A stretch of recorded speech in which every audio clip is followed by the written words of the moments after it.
Welcome to Bollywood fan. Hello. First of all congratulations, क्योंकि आपकी एक नई फिल्म आ रही है, आप उस फिल्म का हिस्सा है, बंगाल फाइल्स, जो विवेक अग्निहोत्री ने बनाया है। उसके बारे में जानना चाहेंगे कि ओवरऑल आपका एक्सपीरियंस और आपके कैरेक्टर के बारे में भी, हम्म। क्योंकि ये फिल्म बहुत ही मुद्दों में रही है। आपका क्या कहना है उसमें?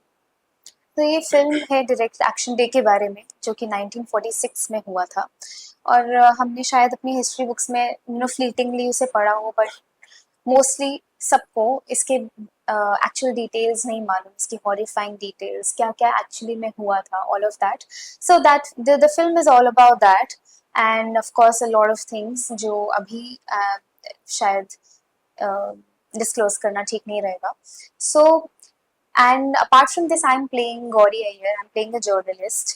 She is a militant personality और काफ़ी conscientious है, moralistic है, and थोड़ी helpless भी है, but at the same time वो अगर अगर कोई और नहीं तो फिर वो खुद करेगी वो चीज़ इस तरह जी। से। आपने जर्नलिस्ट का रोल प्ले किया है इसमें, और आपने कहा भी था कि आपने रियल लाइफ के जो जर्नलिस्ट हैं उनको ऑब्जर्व किया था। तो क्या ये आपके कैरेक्टर को शेप करने में आपको मदद किया था इस चीज़ ने, आपके परफॉर्मेंस को?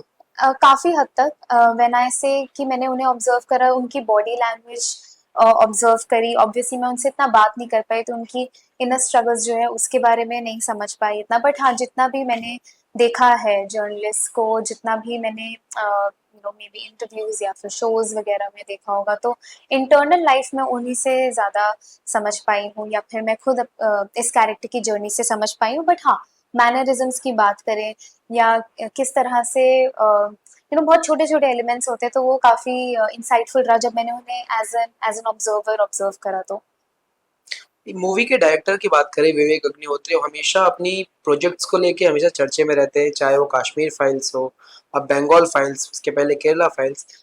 तो जब आपको ये पता चला कि आपको ये मतलब अप्रोच किया गया इसके लिए, तो आपका क्या रिएक्शन? मैं तो बहुत एक्साइटेड थी, क्योंकि मेरे लिए विवेक सर की films have been very thought provoking. Tashkent files हो या फिर कश्मीर फाइल्स हो, जब भी मैं उस थिएटर हॉल से निकली हूँ, तब मैंने अपने एंड पे कुछ रिसर्च करा है, कुछ नया सोचा है, इंट्रोस्पेक्ट किया है, कुछ नया जाना है। तो मेरे लिए तो बहुत ही एक्साइटिंग अपॉर्चुनिटी थी।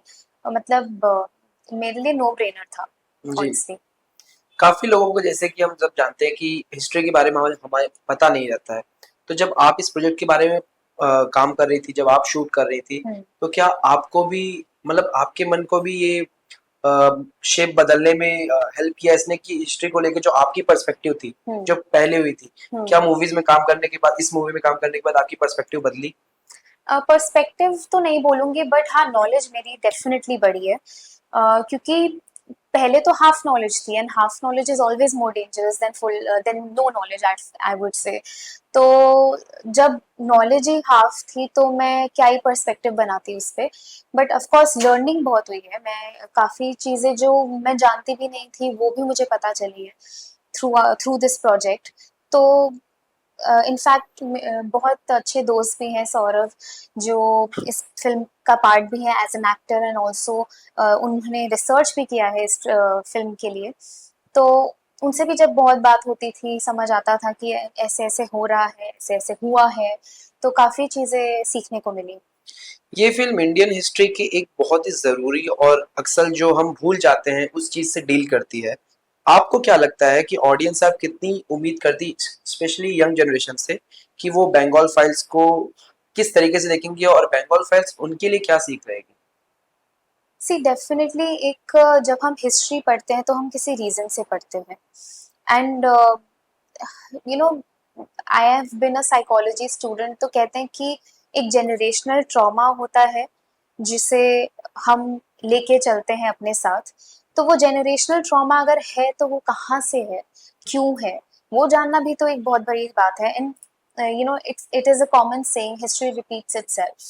So why not learn from history and then let it repeat, and let our choices you know pave the way for our future in a way. So definitely it's a great learning, I would say, for not just young generations, for even for all generations, I would say. Yeah. अब आपके बारे में जानना चाहेंगे, जैसे power of पंच में आपने एक ग्रे शेड रोल प्ले किया था और अब बंगाल फाइल्स में एकदम अलग रोल है।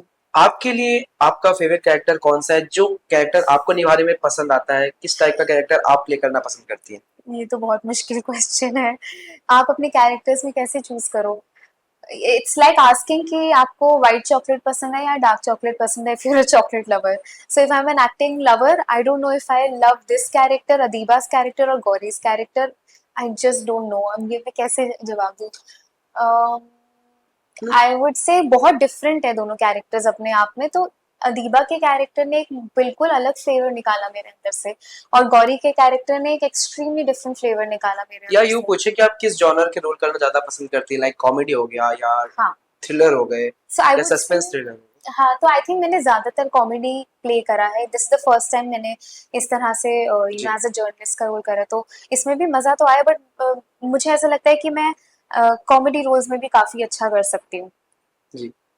जहाँ की अब देखा जा रहा है कि ओटीटी का क्रेज हमारे देश में दिन ब दिन बढ़ता जा रहा है, और आपका टेक जानना चाहेंगे कि आपका क्या टेक है इस पे कि ओटीटी ने न्यू कमर्स के लिए बहुत से दरवाजे खोल दिए हैं, लेकिन इसके एक साइड इफेक्ट भी है कि थिएटर में व्यूवरशिप उतनी कम हो गई, मतलब थिएटर को उतनी वैल्यू देना कम हो गई मूवीज को लेके। आपका इस पे क्या टेक है?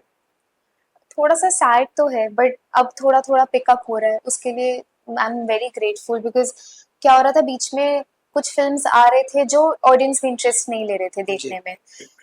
अब जैसे जैसे थोड़ा पिकअप हो रहा है, वो इसलिए हो रहा है क्योंकि ऑडियंस इंटरेस्ट ले रहे हैं, देखना चाह रहे हैं, थिएटर जाना चाह रहे हैं ये मूवीज देखने के लिए।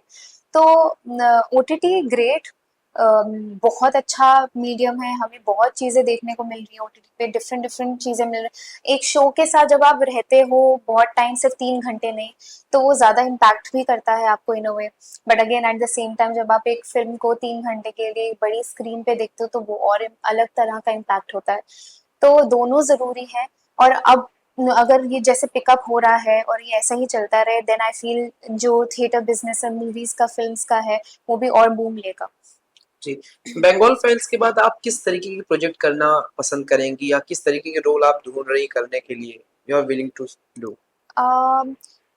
आई वुड से मैं थोड़े अब मैंने ना कॉमेडी भी कर लिया, मैंने थोड़ा स्ट्रॉन्ग भी कर लिया एज एन एक्टर। अब मुझे हंगर फील हो रहा है for romantic roles, you know, wow. For something that is sweet, fun, slice of life romance ऐसा, या फिर old school romance, something like that. काफी मन है। तो आप किसी प्रोजेक्ट्स पे काम कर रही हैं जो आप ऑडियंस से शेयर करना चाहेंगी?